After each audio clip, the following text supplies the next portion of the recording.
Voyez la vie en bleu sur France Bleu Touraine. On est bien ensemble, 9h54. Les douleurs intercostales, les côtes fêlées. C'est le thème de ce nouveau rendez-vous bien-être avec Isabelle Dorso. Oui, parce que qu'est-ce que ça veut dire de se fêler des côtes, de se les briser effectivement, ou encore d'avoir des soucis plus généralement au niveau de tout ce qui concerne notre cage thoracique. On va voir ça avec Corinne Colin-Bellet. Bonjour Corinne. Bonjour Isabelle. Vous êtes psychologue, praticienne en épigénétique, cette science qui a prouvé que nos actes au quotidien ont une influence sur notre génome et le modifient.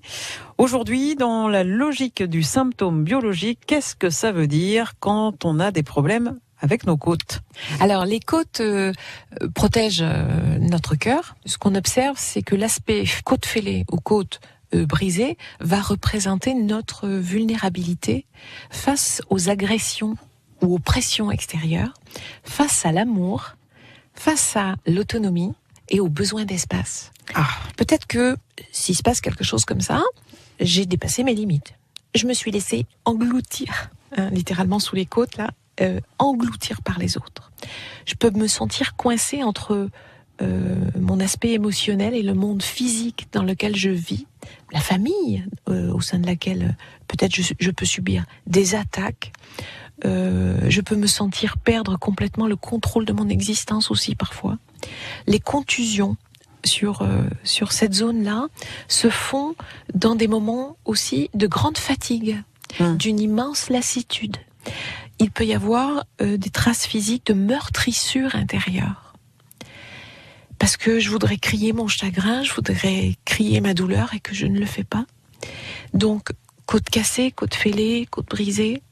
Une côte dit que je vis probablement une situation de toute façon conflictuelle, très particulière avec un membre de ma famille, côte à côte. Je me sous-estime, mais les autres me diminuent. Est-ce que je suis aimée vraiment pour ce que je suis ?